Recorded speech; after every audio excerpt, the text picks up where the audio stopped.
যে নির্বাচন নিয়ে বিএনপির মধ্যেই আমি বলবো যে বেশ সংশয় সন্দেহ ছিল, এবং ডক্টর মোহাম্মদ ইউনূসকে নিয়ে আপনারা বেশ অনেকটা অবিশ্বাসও করেছেন, সরাসরি বলেছেন বিভিন্ন জায়গাতে। এখন সেই সংশয় সন্দেহ অবিশ্বাস এ ধরনের বিষয়গুলো কেটে গেছে নাকি? অন্তর্বর্তী সরকারের সাথে আপনাদের যে আপাত দূরত্ব চোখে পড়ছিল তা কি ঘুচেছে নাকি? আপনাকে অসংখ্য ধন্যবাদ। ডেফিনেটলি এক ধরনের স্বস্তির অবস্থা তো ফিরে এসছে বাংলাদেশের রাজনীতিতে। আমরা দেখেছিলাম একটা রাজনৈতিক অস্থিরতা, সামাজিক অস্থিরতা, অর্থনৈতিক অস্থিরতা, চারপাশে এক ধরনের স্থবিরতা, অবিশ্বাস, সন্দেহ এবং প্রশ্ন, যেটি একটা সুস্থ ধারার রাজনীতির জন্য ডেফিনেটলি ভালো নয়। সেই জায়গা থেকে ডক্টর মোহাম্মদ ইউনূস এবং বিএনপির ভারপ্রাপ্ত চেয়ারম্যান জনাব তারেক রহমানের যে বৈঠক, এটি বেশ দীর্ঘ বৈঠক হয়েছে, 1.5 ঘন্টা 1-on-1 মিটিং হয়েছে, এবং শুরুতেও আমরা তাদের দুজনকে যেরকম হাস্যোজ্জ্বল এবং কর্ডিয়াল দেখেছি, যখন ভারপ্রাপ্ত চেয়ারম্যান বের হলেন তখনও কিন্তু আমি তার মধ্যে সেই কনফিডেন্স এবং সেই হাস্যোজ্জ্বল একটা আস্থার যেই প্রতিচ্ছবি, সেটা আমার কাছে মনে হয়েছে যে একটা সফল মিটিংয়ের যেই আউটকাম হওয়ার কথা সেটি। এবং অত্যন্ত লক্ষণীয় বিষয়, বিএনপি কিন্তু এর আগে বেশ কয়েকবার এই অন্তর্বর্তী সরকারের সঙ্গে বৈঠক করেছে, নানান বিষয়ে আলোচনা হয়েছে, কিন্তু কখনোই বিএনপি মিটিং থেকে বের হয়ে এসে আমরা সন্তুষ্ট বা একটা আশাব্যঞ্জক আলোচনা হয়েছে এরকম কথা কিন্তু আমরা শুনিনি। This is for the first time আমরা দেখলাম যে দুজন প্রধান, সরকার প্রধান এবং বিএনপির রাজনৈতিক দলের প্রধান হিসেবে জনাব তারেক রহমান, তারা যখন এই বৈঠকটি করলেন, দুজনের মধ্যে এক ধরনের আস্থা, বিশ্বাস এবং কি বলবো, এক ধরনের বাংলাদেশের রাজনীতিতে যে একটা স্থিতিশীলতা আসতে যাচ্ছে সেই বার্তা আমরা পেয়েছি। আন্দোলনের সময় এবং পরবর্তী সময় সাধারণ জনগণের পাশাপাশি বিএনপির বড় বড় নেতাকর্মীদেরও একটা কৃতজ্ঞতা বোধ স্টুডেন্টদের প্রতি হচ্ছে দেখা গিয়েছে, কিন্তু পরবর্তীতে সময়ের সাথে সাথে সেটা পরিবর্তন হয়ে এখন এমন দেখা যাচ্ছে যে বিএনপি হচ্ছে একটা মেইন রোল প্লে করেছে বৈষম্যবিরোধী ছাত্র আন্দোলনে, যেখানে এত বছর ধরে বিএনপির ডাকে সাধারণ জনগণের সারাটুকু আমরা দেখেছি, এবং বৈষম্যবিরোধী ছাত্র আন্দোলনের ছাত্রদের যে ডাক ছিল সেটাতে জনগণকে নিজেদের হাতে জীবন নিয়ে আন্দোলনে ঝাঁপিয়ে পড়তেও আমরা দেখেছি। দুইটার মধ্যে তফাৎ রয়েছে। দ্বিতীয় প্রশ্ন আমার স্যার এবং আপু দুইজনের কাছে, সেটা হচ্ছে যে এই যে নির্বাচনটাকে এত বেশি জোর দেওয়া হচ্ছে, এটা অবশ্যই গুরুত্বপূর্ণ একটি দেশের জন্য, কিন্তু এত বড় খুনি ফ্যাসিস্ট সরকারের উপযুক্ত শাস্তি হওয়ার পূর্বেই এরকম একটা নির্বাচন আসলে সাধারণ জনগণ কতটুকু মেনে নিবে, যেখানে তারাই মূলত ভুক্তভোগী ছিল অনেক জায়গা থেকে, যেখানে হচ্ছে আমরা অনেক শহীদ ভাইদেরকেও দেখেছি যাদের পরিবার হয়তো এখনো এই শোক ভুলতে পায়নি। এই দুটো কোশ্চেন। ধন্যবাদ। রুমিন আপার কাছে প্রথমে ছাত্রলীগের সাথে একজন ছাত্র দলের তুলনা করেছে, এবং দ্বিতীয়টি হচ্ছে ওই নির্বাচন নিয়ে যে আকাঙ্ক্ষা। আচ্ছা, ছাত্রলীগের আমাদের যে অভিজ্ঞতা, আমরা দেখেছি তারা হেলমেট পরে মাঠে নেমে যেত, তারা হেলমেট পরে পুলিশের সঙ্গে মিশে যেত, তারা আইন শৃঙ্খলা রক্ষাকারী বাহিনীর সঙ্গে এমনভাবে মিশে যেত যে আমরা যারা মিটিংয়ে যেতাম আমরা অনেক সময় বুঝতেও পারতাম না যে কে আইন শৃঙ্খলা রক্ষাকারী বাহিনীর সদস্য আর কে ছাত্রলীগ, যুবলীগ বা আওয়ামী লীগের অঙ্গ সংগঠনের সদস্য। আমি আপনার কাছে বিনীতভাবে জানতে চাই, বিএনপিকে কি আপনারা সেরকম এখনো দেখেছেন? সেরকম তো দেখা যায়নি, তাই না? আর দুই হচ্ছে, বিএনপি কিন্তু ইতিমধ্যেই নানান রকম বিশৃঙ্খল কাজের সঙ্গে যুক্ত থাকবার অপরাধে নিজের দলের প্রায় 3,500 থেকে 4,000 নেতাকর্মীকে বহিষ্কার করেছে। এই যে বহিষ্কারটা, এটা কিন্তু একসাথে অনেকগুলো মেসেজ দেয়। কীরকম? এক হচ্ছে বিএনপি ডিনায়ালের মধ্যে নাই, অস্বীকারের যে সংস্কৃতি আমরা রাজনীতিতে এত বছর দেখে এসছি, না আমার দল কিছু করে নাই, বা কেউ ধরা পড়লে উনি আমার দলের সদস্য না, কিংবা কেউ ধরা পড়লে না সে বহিরাগত, সে ছাত্রলীগ সেজে এসছে। এই যে একটা ডিনায়াল, অস্বীকার করার যে একটা সংস্কৃতি, এটা না, এটা বিএনপির মধ্যে আমরা এখনো দেখি নাই। বিএনপি তার 3,500 থেকে 4,000 নেতাকর্মী বহিষ্কার করেছে। দুই হলো, কিছু ঘটনায় আমি ব্যক্তিগতভাবে জানি বিএনপির ভারপ্রাপ্ত চেয়ারম্যান জনাব তারেক রহমান স্পেসিফিক্যালি নির্দেশ দিয়ে তার দলের নেতাকর্মীকে পুলিশে অ্যারেস্ট করিয়েছে, থানায় গ্রেফতার করতে বাধ্য করেছে। আপনি আমাকে বলেন তো, শেখ হাসিনা সাথে কি এটা আকাশ পাতাল ডিফারেন্স মনে হচ্ছে না? আমি আপনাকে একটা কথা বলি, একদিনে বাংলাদেশ স্বর্গ হবে না, প্লিজ ডোন্ট এক্সপেক্ট দ্যাট, একদিনে হবে না। কিন্তু এই যে পরিবর্তনগুলো, এগুলো কি আপনাদের কাছে বড় বলে মনে হয় না? 3 হলো অ্যাক্টিং চেয়ারম্যান যখন আমাদের সাথে থানা পর্যায়ের মিটিংয়ে গিয়ে বসেন, ধরেন আমার থানা ব্রাহ্মণবাড়িয়া, আমাদের সঙ্গে যখন ব্রাহ্মণবাড়িয়ার মিটিংয়ে উনি বসেছেন, সরাইল উপজেলার মিটিংয়ে বসেছেন, উনি নেতাকর্মীদেরকে একদম স্পেসিফিক্যালি বলেছেন যে মাথায় রাখবে, আমি যদি জানতে পারি বা আমার দলের নীতি নির্ধারণী মহলের কাছে যদি কোনো খবর আসে যে তোমরা কোনো রকম কোনো দুর্নীতি বা বিশৃঙ্খলার সঙ্গে যুক্ত, আমি নির্দেশ দিচ্ছি, মানে আমাদেরকে বলছে যে আমি নির্দেশ দিচ্ছি আপনারা আপনাদের নেতাকর্মীদের বিরুদ্ধে ডাইরেক্ট থানায় যাবেন, ব্যবস্থা নেবেন এবং ওসিকে মেক শিওর করবেন যে ওসি তাদের বিরুদ্ধে দল মত কোনো কিছু বিবেচনায় না নিয়ে ব্যবস্থা নেয়। এখন কথা হলো, বাংলাদেশে তো একটি সরকার আছে, বিএনপি তো এখন সরকারে নাই, তাই না? সো এখন বাংলাদেশে যদি কোনো ফৌজদারি অপরাধ হয়, সেটা নিয়ন্ত্রণ করবার এবং দেখবার দায়িত্ব বাংলাদেশে এখন স্বরাষ্ট্রমন্ত্রীর দায়িত্বে যেই উপদেষ্টা আছেন তার, এবং থানাগুলো যাতে ক্রিমিনাল যেই হোক তার বিরুদ্ধে ব্যবস্থা নেয় সেটাও দেখবার এবং এনশিওর করবার দায়িত্ব কিন্তু তার।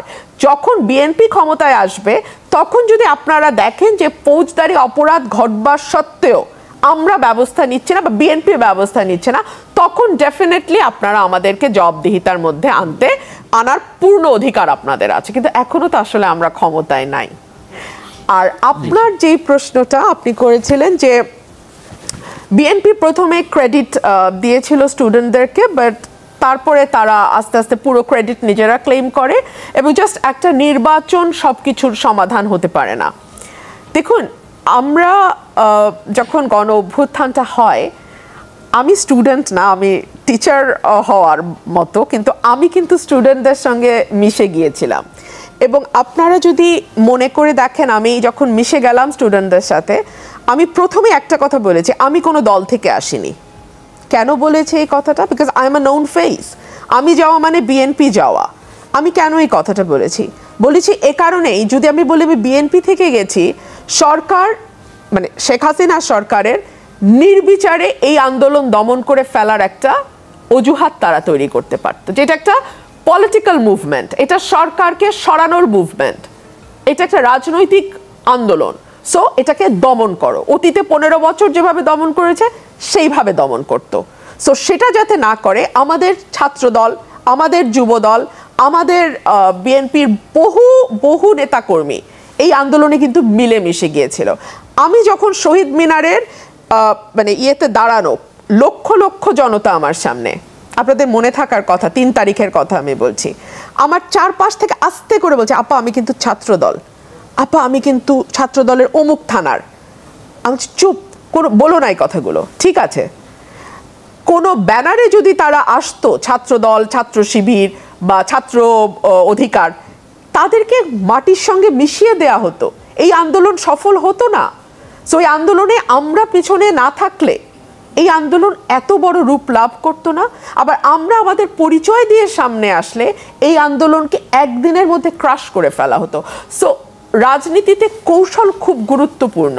আপনি চিন্তা করে দেখেন, আজকে যখন স্টুডেন্টরা একটা মিটিং কল করে, তখন যদি তারা জামাত কিংবা ইসলামী আন্দোলন বা অন্যান্য ইসলামিক দলগুলো বা গোষ্ঠীগুলো, হেফাজত, তাদের সাহায্য না নেয়, কেবলমাত্র এনসিপির নামে কোনো প্রোগ্রাম অর্গানাইজ করার চেষ্টা করে, আমরা সেখানে মানুষকে দেখি না। আমি এভাবে বলতে চাই না, বাচ্চারা আমাদের ছোট ভাই বোন, আমাদের ছেলে, আমাদের সন্তানের মতো, বাট আনফর্চুনেটলি করাপশনের অভিযোগ তাদের বিরুদ্ধে এসছে।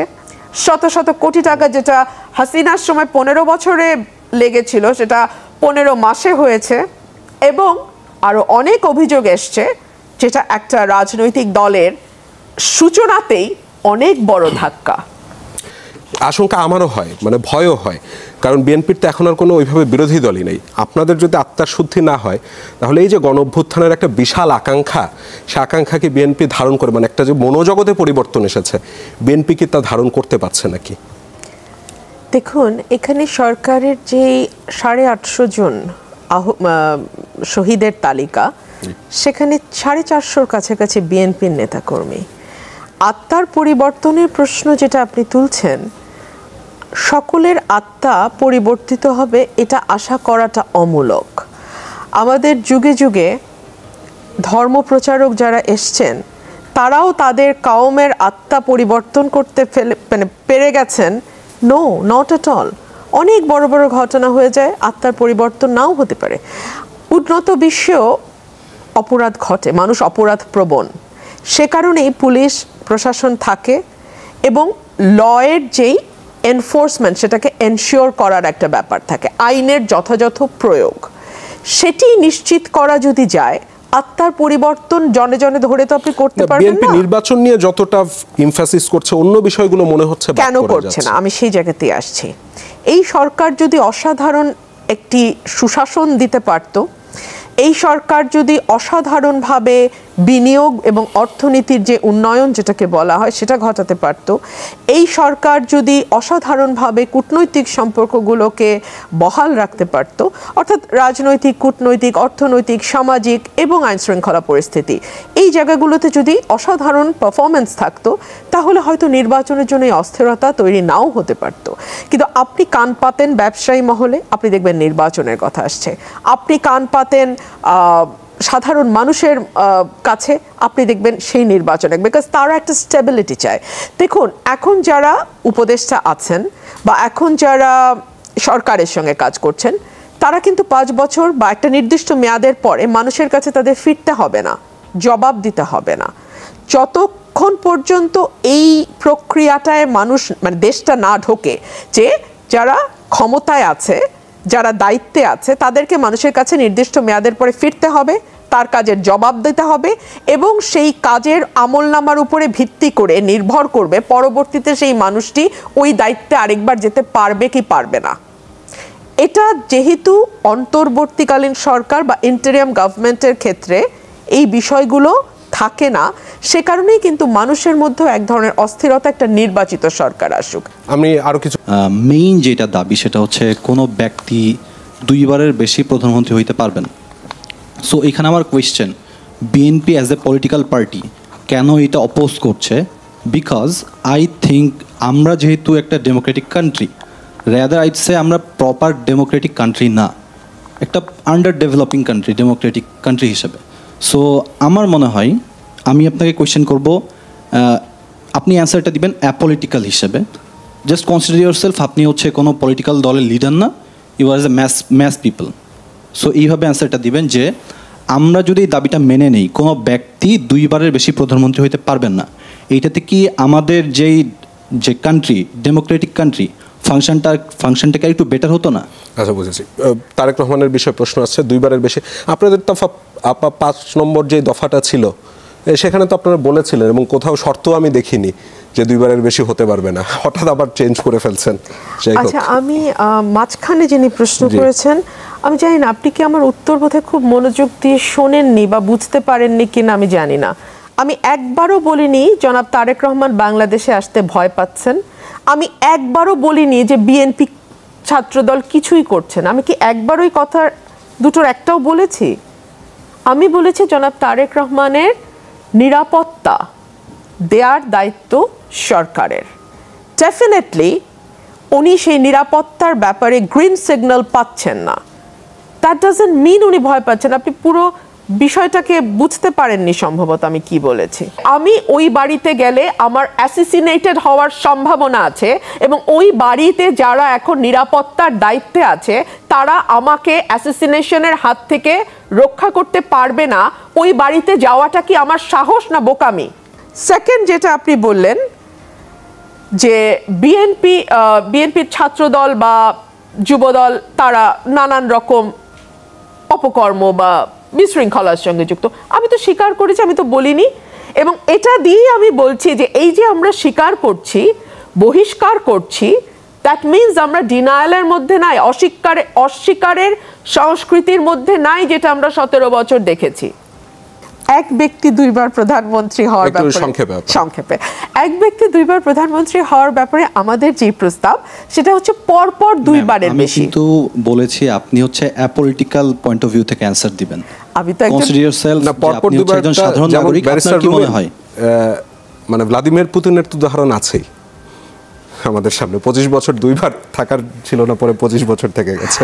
দেখুন, আমি আপনাকে বলি, আমি এখানে এসেছি একজন রাজনৈতিক কর্মী হিসেবে, আমার উত্তর রাজনৈতিক কর্মীরই হবে, এই জায়গা থেকে তো বের হওয়া যাবে না, তাই না? আমি আমার উত্তরটাই আমি দেই যে আমাদের পরপর 2 বারের বেশি হতে পারবে না, মানে 2 বার হলো, একবার গ্যাপ দিয়ে আরেকবার। 1 2 হলো, এটা তো একটা দলের সিদ্ধান্ত হবে যে কে প্রধানমন্ত্রী হবে সেই দল থেকে, তাই না? এটা যদি বাইরের সিদ্ধান্ত হয় যে ওই ব্যক্তিটি 2 বার হয়েছে সে কারণে হবে না, তাহলে এটা কি খুব গণতান্ত্রিক হলো? 3 হচ্ছে, যদি ব্যক্তির পারফরমেন্স 2 বারে যদি আপনারা অসাধারণ পারফরমেন্স না পান, বা ভালো পারফরমেন্স, অসাধারণ বাদ দেন, আপনারা ভালো পারফরমেন্স না পান, 3য়-বার আপনারা সেই দলকে আর ভোট দিবেন না। কাছে মতামত, ইশরাকের ইস্যুরা চলে এসেছিল যে এই ব্যাপারে আপনারা জনগণের মতামত আসলে ধরতে পারছেন নাকি। আরেকটা তিনি আশঙ্কা করছেন যে এখনই যদি এই অবস্থা হলে ক্ষমতায় গেলে কি হবে।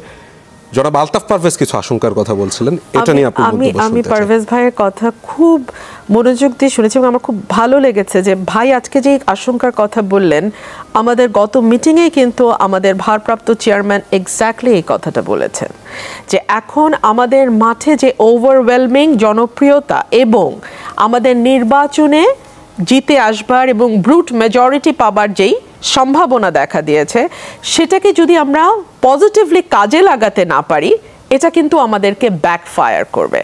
সো এই উপলব্ধিটা, এটা যখন দলের প্রধানের কাছ থেকে আসে, তখন আমরা কিছুটা আশ্বস্ত হতে পারি। এটা যদি আমাদের মতন মিড লেভেল থেকে আসতো, বা এটা যদি প্রান্তিক মানুষ বুঝতো, কিন্তু আমাদের টপ লেভেল যদি সুপার কনফিডেন্ট হয়ে এই বিষয়গুলো বা এই আশঙ্কাগুলোকে উনি নেগেট করতেন, তাহলে সত্যিকার অর্থে আশঙ্কা ছিল। কিন্তু আমি দেখতে পাচ্ছি যেহেতু আমাদের টপ লিডারশিপ অলরেডি বলেছেন, আমরা যেন ফ্র্যাঙ্কেনস্টাইন না হয়ে যাই, এক্স্যাক্টলি এই ল্যাঙ্গুয়েজটা উনি ইউজ করেছে, বিএনপি যেন বিএনপির জন্য ঝুঁকি তৈরি না করে। আচ্ছা, ক্ষমতায় গেলে চাঁদাবাজি বাড়বে কিনা এই প্রশ্ন এসছে, রাইট। আমি আপনাকে এই কথা দিয়ে দিতে পারি না যে আমরা সকল অপরাধ শূন্য করে ফেলতে পারবো। আমি আপনাকে এই কথা দিতে পারি না যে আমাদের নেতাকর্মীরা 0 অপরাধে চলে যাবে। এই কথা আমি বিশ্বাস করি আমার দলের কেউ দিতে পারবে না, এই ওয়াদা দেয়া যায় না। কিন্তু আপনাদেরকে, মানে আমি অনুরোধ করব, ভোটারদেরকে আমি অনুরোধ করব, আপনারা আপনাদের অবজারভেশনটা জারি রাখেন। যদি দেখেন যে পারছে না, ঠিক মতো করছে না, দায়িত্ব পালন করতে পারছে না, আপনার হাতে কিন্তু ট্রাম্প কার্ড আছে।